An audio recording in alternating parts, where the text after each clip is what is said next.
Savez-vous que ce monsieur il ne travaille pas? Souleymane Traoré dit Soulé de Paris, il n'a jamais travaillé, il n'a aucune fille, il n'a pas de fiche de paye. Il vit que des réseaux sociaux, sans oublier les monétisations de ses pages Facebook et autres. Il est pareil comme M. Koukounion Chris, alias le nain de Dali Guepa. Lui aussi, il n'a jamais travaillé. Alors, M. Lorognon Pokou, alias dessin animé, nous a informé dans une vidéo que depuis que Johnny Pacheco a mis les pieds en Europe, il n'a jamais travaillé de sa vie.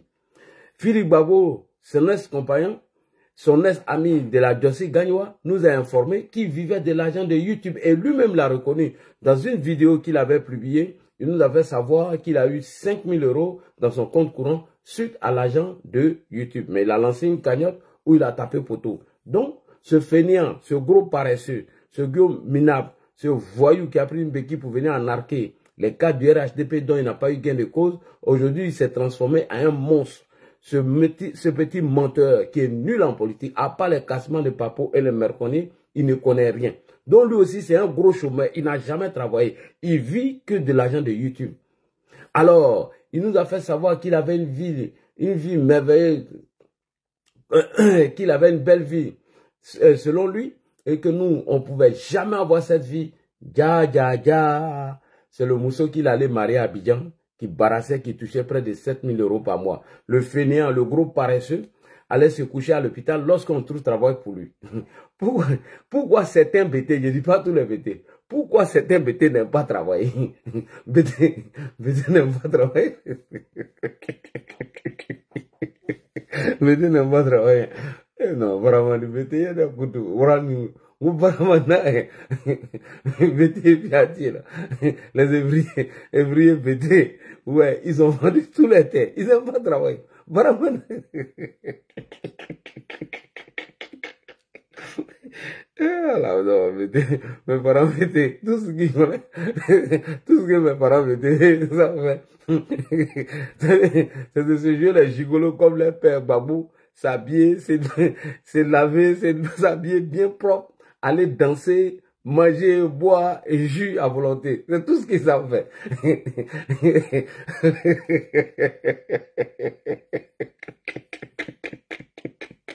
Excusez-moi les gars. C'est beaucoup d'Chris qui me fait penser à cela. Johnny, t'as vu non? Tu viens de prendre, les BT, certains BT viennent de prendre balle perdue comme ça, à cause de toi. BT, certains BT n'aiment pas travailler. C'est pourquoi ils veulent que Laurent Gbagbo revienne au pouvoir, hein? Où vont aller faire les agoras et parlements, ils vont les mettre sous les bâches en train de raconter tout et n'importe quoi. Baramanae, le plus gros fainéant en Côte d'Ivoire, c'est mes parents BT. Les plus gros paresseux de la Côte d'Ivoire sont les BT, mes parents BT.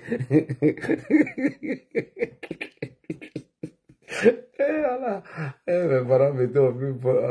Pardonnez, excusez-moi, ma grand-sœur Rachel Crasso n'est pas dedans. J'ai dit c'est un BT.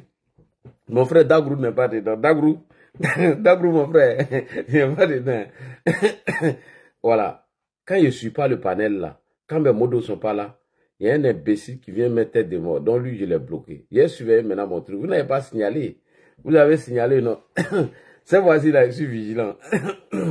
Donc, bref, je reviens à mon sujet. Le plus gros paresseux parmi les BT s'appelle Johnny Pacheco. Le nez de Dali Guepa. Il n'a jamais travaillé dans sa vie.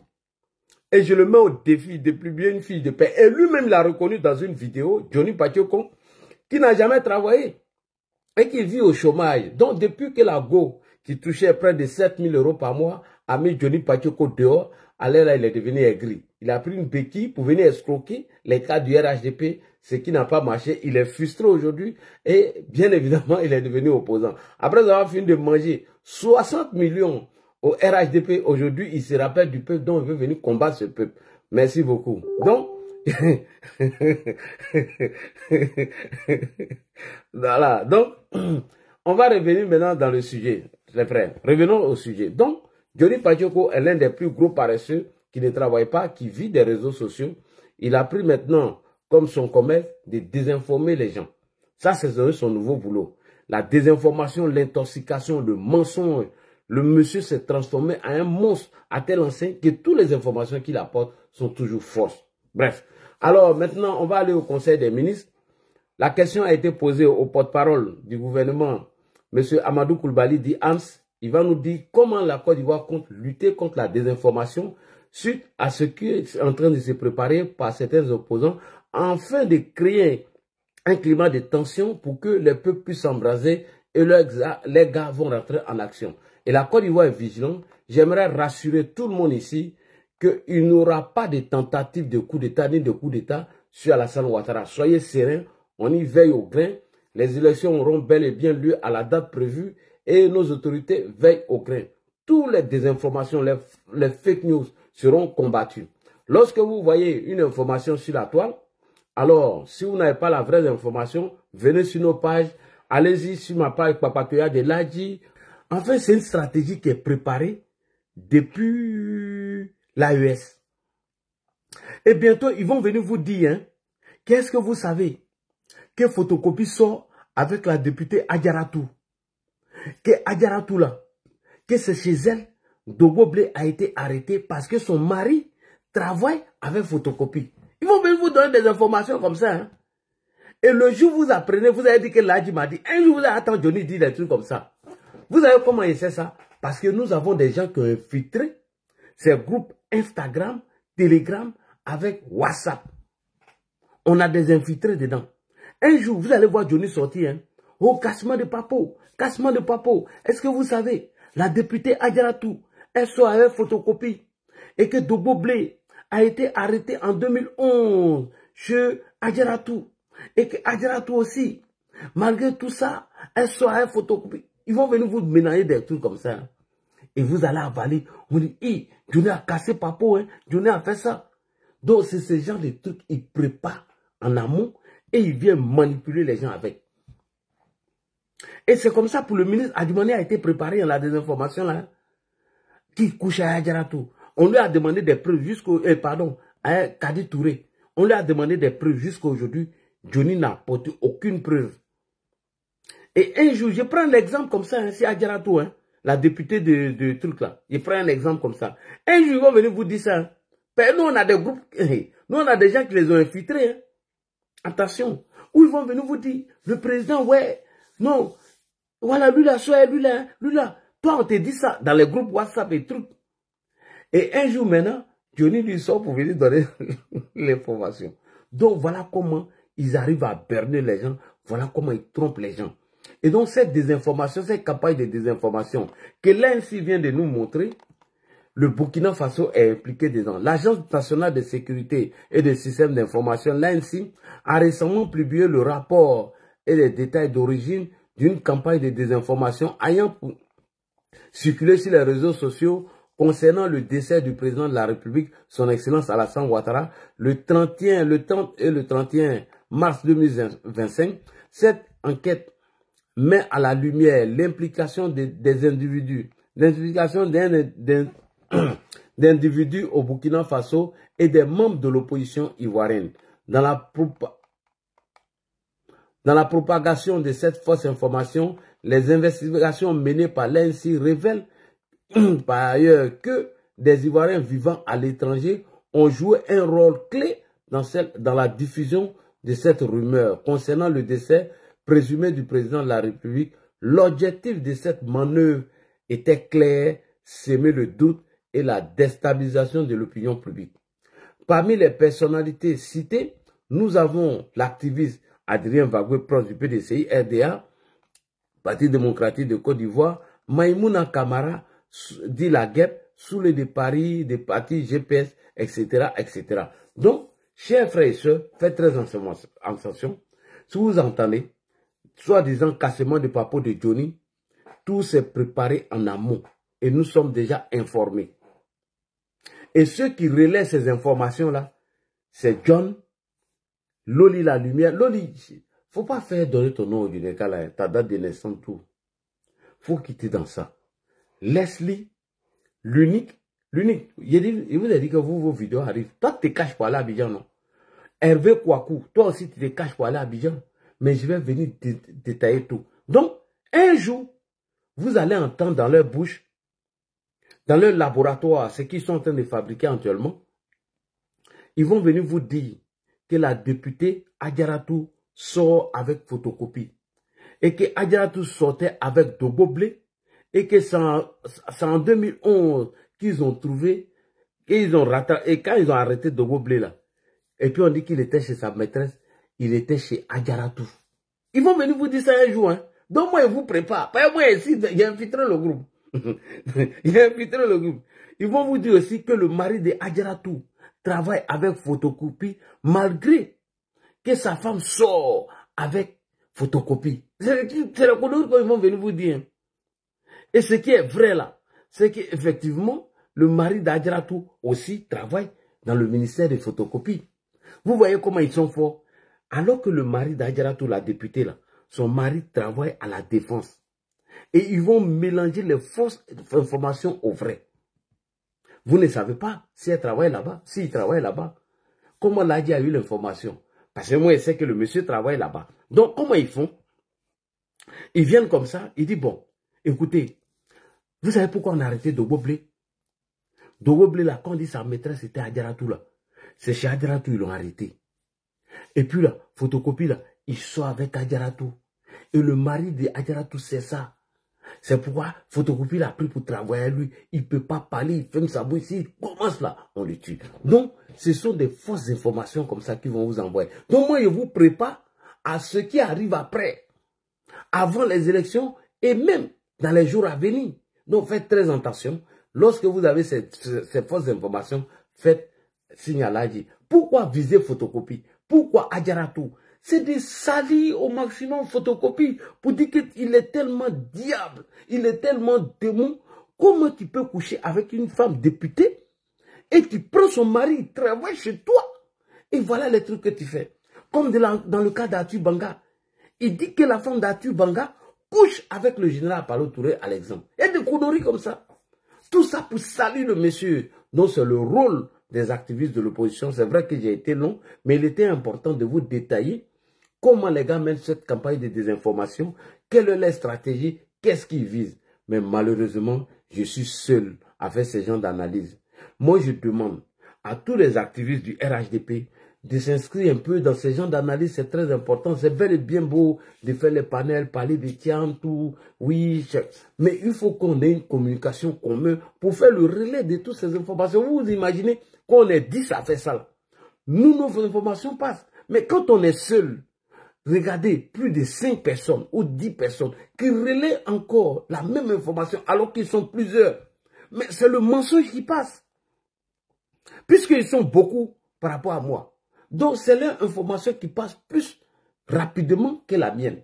Alors que je suis seul. Si on était 4 à mener ce genre de combat, à analyser, à décortiquer leur stratégie, ce qu'ils préparent, afin de préparer nos parents à ne pas sortir, à ne pas se laisser manipuler, parce que c'est ce qu'ils veulent. Mettre les gens dans la rue. Une fois que les gens seront dans la rue, dans ce brouillard, les gars là sortent maintenant pour commencer le barat. Donc, c'est à nous d'interpeller nos parents. Merci beaucoup. J'ai été trop long. Denguele est là. J'allais lui donner la parole tout de suite. Ah, Denguele, je viens de finir. Denguele, si tu es là, fais ta demande. J'allais te donner la parole. Je viens de finir tout à l'heure. Denguele, il est parti malheureusement. Bon, Denguele, il est parti de l'autre côté. Ça chauffe là-bas. Et qu'il est parti là-bas. Donc, on va donner la parole au Prado. Prado, bonsoir. Bonsoir, Ladji. Bonsoir. Voilà le rapport de l'ANC. Donc, on va écouter ton analyse. Après, on va donner la parole à Saïd, puisque moi, je prends ma pause Kapalou. Merci, Ladji. Ah, donc, Ladji, tu suis les Sénéfaux là dans le truc là. Oh, et moi, je suis Sénéfaux. Leur mot même. Au carré. Et tous. Ladji, merci à toi pour cette analyse. Parce qu'une fois de plus, tu mets à nu cette campagne de manipulation qui a été orchestrée, organisée depuis l'année dernière. Souviens-toi, Ladji, après la fameuse réunion qu'il y avait eu dans cette villa à Ouaga 2000, oui, qui avait été dirigée par le petit frère d'Ibrahim Traoré, voilà, son petit frère Kassim Traoré. Tapotez les gars, tapotez, oui. Avait dirigé cette réunion. À la sortie de cette réunion, il était convenu comme ça qu'en cette année 2025, les gens devaient multiplier les fake news.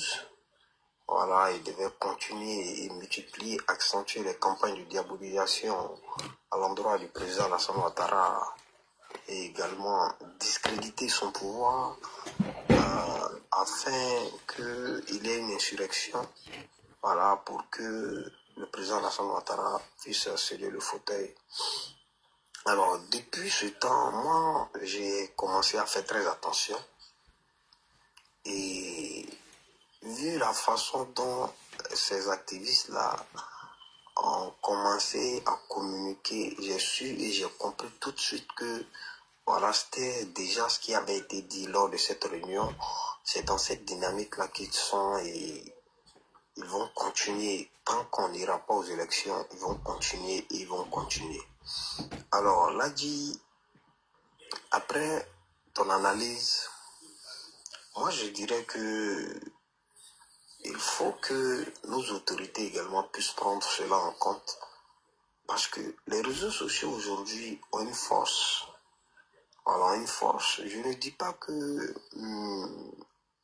il faut arrêter quelqu'un ça et là. Voilà, il faut créer une cellule qui pourra tout de suite détecter les fake news et les faux comptes et les signaler rapidement. Parce que les gens, ils sont... Aujourd'hui, j'ai remarqué que les gens, ils adhèrent plutôt rapidement aux fake news que la vérité. Voilà.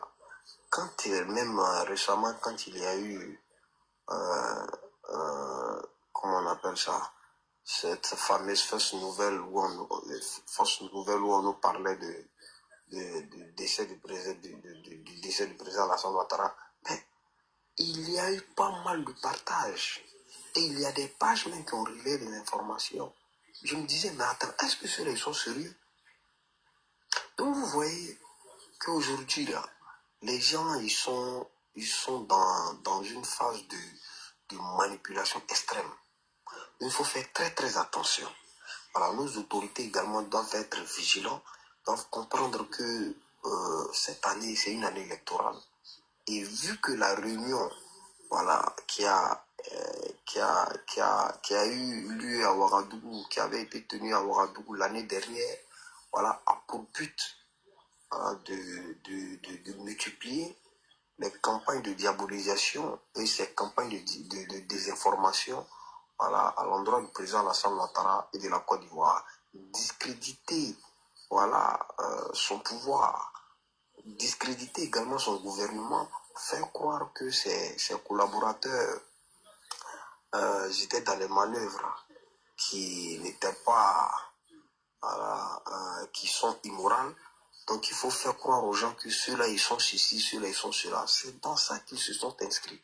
Donc il faut rester vigilant et continuer. Et j'exhorte également tous les communicants, tous ceux qui se disent voilà, des communicants pour le parti, pour le président Alassane Ouattara, à multiplier une fois de plus ces phases de déconstruction et analyser, faire analyser les vidéos et comparer ce qui est faux et de ce qui est vrai afin de éclairer la lanterne de plus d'un. Parce que les fake news passent facilement.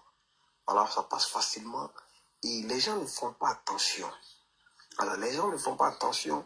Le temps qu'ils prendront pour faire attention, c'est déjà trop tard. Bon, je prends un exemple. Je crois que c'était avant le mois de carême, avant le mois de jeûne. Il y a eu une fausse information qui est passée. Et j'ai un ami qui a eu à capturer ça, il m'a envoyé. Il dit ça, c'est vrai. Il dit non, il dit ça là, c'est pas vrai. Il dit non, que Chérif t'a partagé, ou bien c'est parce que toi tu soutiens le RHGP, mais pourquoi toi tu es comme ça même? Tu refuses de voir la vérité en face. Mais ça veut dire quoi?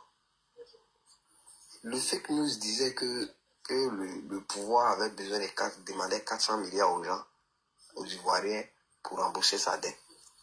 Moi-même, j'ai été sur la page du ministère des Finances où j'ai commenté. J'ai vu qu'eux-mêmes ne même pas réagi. C'est juste quand le lendemain, ils sont venus réagir. C'est pas comme ça. Il faut créer une cellule de veille. Il faut créer une cellule de veille où les gens sont là, H24, les gens se relaient. À chaque fois, parce que là, les gens, ils vont pas arrêter. Le lendemain, jusqu'à 13h, j'ai vu Ils ont mis sur la page du ministère que voilà, c'était fake news. Mais les gens avaient déjà partagé. Et les gens ont commencé à jubiler. Ouais, voilà. Ou alors nous, les gens ont partagé tellement que moi, mais j'étais découragé. Là, je suis d'accord avec toi. Il faut que la série de veille soit rapide. Voilà, il faut que ça soit rapide. Moi, mais j'ai été sur la page, ça m'a tellement énervé. Il a commenté, il dit, mais. Et puis il a envoyé le truc, il a envoyé la capture du gars. On ne doit même pas attendre 24 heures même. Voilà. L'infodrome a envoyé le truc. C'est l'infodrome qui avait partagé. Et après, beaucoup de cellules de communication ont partagé ça. Mais là, quand il m'a envoyé, moi, il a mis ça en commentaire sur la page du ministère. Et puis, il dit, mais regarde l'information qui est entrée, regardez l'information qui circule. Ouais, il faut qu'il soit rapide. Il dit, réagissez rapidement. Si vous ne réagissez pas, c'est pas bon. Il dit, réagissez, c'est en train de vous discréditer, c'est pas bon. Oui, et non, ça, je ça suis d'accord. c'est pas bon. C'est le lendemain, il a vu que les gens ont réagi. Ça veut dire que c'est pas bien. Il faut aller du tic au tac parce que les gens vont contre-attaquer à tout le temps. Chaque fois, ils vont attaquer. Ils vont apporter toujours voilà, le discrédit sur le pouvoir. Oui. Voilà. Aujourd'hui, nous avons compris leur façon de fonctionner. Et avec ce rapport de l'ANSS, ça veut dire que c'est déjà bon. Voilà, c'est déjà bon. Ils vont continuer à démanteler les fake news. Le taureau est déjà pris par les cornes. Effectivement. Et nous devons rester en veille. Nous devons rester mobilisés dans cette campagne de communication. Nous devons continuer à déconstruire tous leurs mensonges parce que ceux-là, ils n'ont pas d'argument. Non, ils n'ont pas d'argument. Il faut que on soit réel. Tout le temps à désinformer, à manipuler. C'est tout ce qu'ils savent faire. Et Johnny Patiko tout à l'heure, regarde ce que tu as fait, je vous l'ai dit. C'est même pas sérieux. Le Zimrida qui est venu accoster au large, au port autonome d'Abidjan ici, est-ce que c'est le même bateau qu'il a montré là dans sa vidéo? Non. Vous voyez tellement qu'il est dans une extrême manipulation et désinformation et il est foncièrement. C'est-à-dire, le gars, il est animé d'une haine pas possible parce qu'il est venu au RHDP. Ce qu'il voulait là, il n'a pas eu.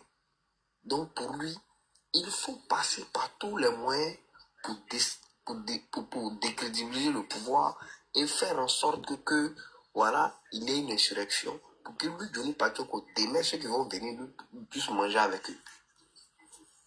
Mais il vit de ça. Lui, là, la Côte d'Ivoire ne l'intéresse pas. C'est lui son ventre. Ah oui, hein. Et c'est vraiment triste. Là, dit, je vais chuter par là. Merci beaucoup. Pour dire que nous sommes là. Voilà. Aucunement, ils pourront nous surclasser dans cette guerre de communication. Parce que nous sommes au-dessus d'eux. Voilà, nous sommes au-dessus. Nous détenons également les arguments solides. Et nous savons quoi faire.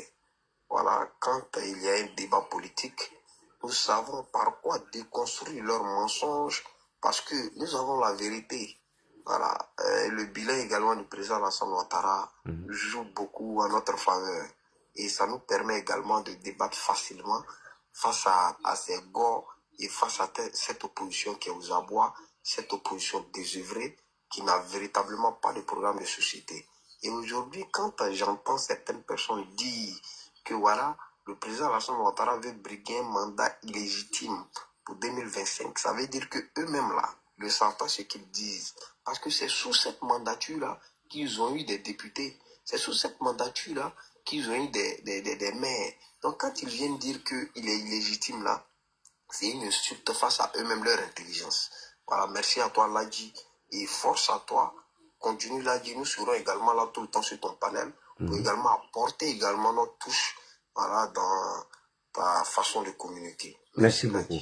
Merci. Médiateur Didi, bonsoir. Bonsoir Ladji.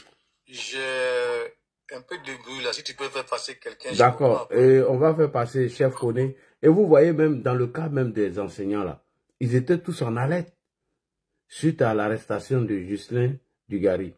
La Rose est là. Rose, bonsoir. Rose, c'est Rosalie, ouais, c'est Rosalie. Rosalie Nadi, bonsoir Rosalie. Est-ce que Rosalie elle est là? Rosalie, elle n'est pas là. Chef Koné, allons-y rapidement. Chef Koné.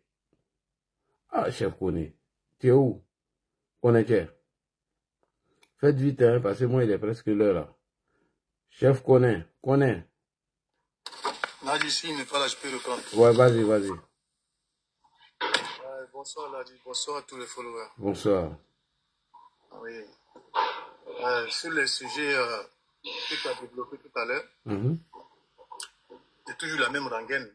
Parce que, voyez-vous, les sous de Paris et autres là, ils ont cru qu'il suffisait de donner ces gens de mauvaises informations et les gens allaient sortir dans la rue et ça allait être le cafouillage. Parce que je veux aussi participer. Ils cherchent leur fameuse chose soulèvement populaire à tout prix. Donc, raison pour laquelle ils ont voulu donner cette information, ils ont donné déjà cette information concernant le président de la République. Mais ils sont en train de jouer avec quelque chose que je ne sais pas quand est-ce que ceux-là même vont se fatiguer au fait, quoi. Ils cherchent par tous les moyens. Vous voyez Johnny Pachoko, par exemple, quand tu as démontré tout à l'heure sa vidéo, on a vu clairement le mensonge. Mais Johnny Pachoko, ça n'étonne personne parce que lui, déjà, il a déjà vendu son âme au diable. Il a déjà vendu son âme au diable. Et donc, lui, il est obligé de faire ça pour manger, comme tu le dis. Oui. Mais ce qui m'étonne même, ce que je trouve même effarant, c'est le cas de la famille de la petite fille là. Oui. Il a dit, toi-même, il faut voir. Et quelle famille irresponsable, quelle famille responsable. Monsieur et madame sont là, à 1h30 du matin. On vient frapper à la porte. Et c'est à une petite fille de 8 ans qui va se lever pour aller ouvrir la porte pour les gens. Vous voyez, quand les gens, chaque que j'ai déjà dit ici sur ton panel, et quand les gens mentent, tellement qu'ils n'ont pas vécu la chose, il ne peut pas avoir l'attitude d'avoir tous les paramètres. Comment toi-même, un père responsable, quelqu'un qui a toute sa conscience, on parle de 1h du matin à Abidjan. 1h, oui. Voilà, on parle de 1h30 du matin à Abidjan. Tu peux laisser, on vient toquer à ta porte. Et c'est toi qui vas laisser, toi tu vas te cacher dans la chambre et tu vas laisser ta fille aller demander qui est là, une fille de 8 ans. Franchement, l'opposition ivoirienne, ils sont tombés bas. C'est-à-dire que tellement qu'ils sont dans le mensonge, tellement qu'ils sont, c'est-à-dire que tellement qu'ils ont la haine, ils sont dans le mensonge et ils ne savent même plus se contrôler les mensonges. Ça même, ça tue tout. Tu vas mettre ça devant n'importe quel juge, même si c'est quelqu'un de débutant. Il va dire, mais monsieur, madame, il est où votre responsabilité parentale? C'est à 1h du matin, mais c'est des mensonges, ça ne peut pas passer, ça ne passe nulle part. Si ce n'est pas l'opposition ivoirienne, qui peut imaginer ces gens? C'est-à-dire que tellement ils sont dépassés par les événements, ils ne savent même plus quoi rencontrer pour se faire valoir. Vous voyez? Donc ce sont des menteurs éhontés. Ils n'ont qu'à remercier le président Alassane Ouattara. Grâce à qui ils sont encore dans la course à la politique. Sinon, nulle part ailleurs dans le monde, ni Damana Picasse, ni lui-même Gbagbo Laurent, ni, comme on appelle, Bleu Goudé, ne seront là encore pour demander qu'ils vont faire politique en Côte d'Ivoire. Quand on voit l'ampleur de leurs dégâts en Côte d'Ivoire, pendant 10 longues années, de 2000 jusqu'en 2010, jusqu'en 2011, c'est là qu'est-ce qu'ils n'ont pas fait subir aux gens. Mais malheureusement pour eux, ils savent que l'être humain oublie vite. Il y a beaucoup de gens qui oublient vite, sauf les gens comme les Ladji et nous les soutiens des panels de Ladji. On n'a pas oublié. S'ils vont endormir des jeunes gens qui sont nés, qui avaient 10 ans en 2020, ou en 2000, de 2000 jusqu'en 2010, ceux qui avaient 10 ans ou ceux qui n'étaient pas encore nés, qui s'intéressent aujourd'hui à la politique, on va leur dire bon arrivé, mais on va leur expliquer. On ne s'en lassera jamais de leur expliquer qu'est-ce que c'est là ils ont fait aux gens. Quant à ceux de Paris et Maïmine à la guêpe là, ils n'ont qu'à savoir que on ne les voit plus. Hein. Alassane Lasson, ah oui, donc lui les teint comme ça c'est fini. Quand tu t'attaques à Alassane là, c'est que c'est toi-même ta perte que tu es en train d'annoncer aux gens. Peut-être que d'ici même mois de 2020 là va finir. Dès là, entre Maïmouna et sur de Paris là, peut-être qu'il y en a qui ne vont plus faire vidéo. Parce qu'on n'a jamais vu quelqu'un qui s'est attaqué frontalement au président Alassane Ouattara, alors que la personne, même pas 3 mois après, quelque chose de grave lui est arrivé. Je ne les souhaite pas malheur, mais c'est comme ça que ça est. Et c'est comme ça que ça a toujours été. Bon, bonne chance à eux, c'est eux qui ont commencé. Le président Alassane Ouattara a toujours dissous le gouvernement, il a voyagé, il est venu ici, il n'y a rien. Donc, c'est pour dire, on ne va pas trop dire comme tu as ton développement a trop duré. On ne va pas maintenir les gens longtemps pour dire que l'opposition ivoirienne sont dépassés par les événements. Comme mon prédécesseur l'a dit, dans tous les pays, ce sont les lois qui régissent la société. On a fait un référendum. Et dans cet référendum-là, les verrous de l'âge ont sauté. Voilà pourquoi aujourd'hui, ils demandent que l'ère Gbagbo revienne. Si c'était l'ancienne constitution, Gbagbo ne pouvait plus parce qu'il a dépassé les 75 ans. Donc, pourquoi ils peuvent dire en même temps que Gbagbo peut compétir maintenant par rapport à cette nouvelle constitution et dire que c'est le président Alassane Ouattara qui est illégal? Vous voyez l'ambiguïté. Mais comme ce sont des gens qui sont dépris de honte, qui ne savent plus quoi faire, ils sont obligés de tout dire. Mais heureusement qu'on a des gens lucides, comme l'Haji Chérif, qui sont toujours là pour ramener la vérité. Et on prie Dieu, que Dieu te protège, l'Haji Chérif, et que ton panel soit toujours un panel de valeur. Merci beaucoup de m'avoir passé la parole. Merci beaucoup. On va aller rapidement avec le frère Aken Baker. Aken Baker, tu es là? Bonsoir. Aken Baker, il m'a dit... Bonsoir, Ladi, c'était de Buri. Oui, d'accord. Votre compte a été signalé. Ok. Bon, je vais faire une intervention rapide là. Bon, vous savez, l'opposition telle qu'on la connaît, aujourd'hui, moi j'ai envie d'interroger parce qu'on a les résultats aujourd'hui à Lagui de la RLE. Voilà, des gens qui sont radiés, ceux dont les réclamations qui ont été faites, tout ça aujourd'hui on a les résultats. Bon, comme c'est sorti récemment, on espère que d'ici demain on va voir l'opposition venir nous dire ce qu'ils en pensent, tu vois. Mais le problème aujourd'hui c'est quoi?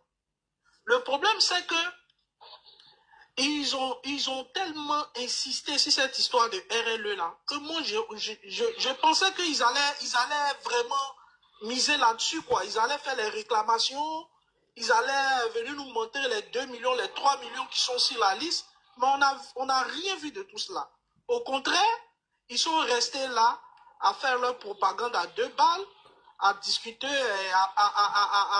à fomenter, je sais pas, un coup d'État comme tu l'as si bien dit, tu vois. Oui. Maintenant, vous savez, aujourd'hui, tout est... Moi, je ne sais pas pourquoi l'opposition s'inscrit dans une telle posture, mais il faut dire que ils n'ont rien préparé, au fait.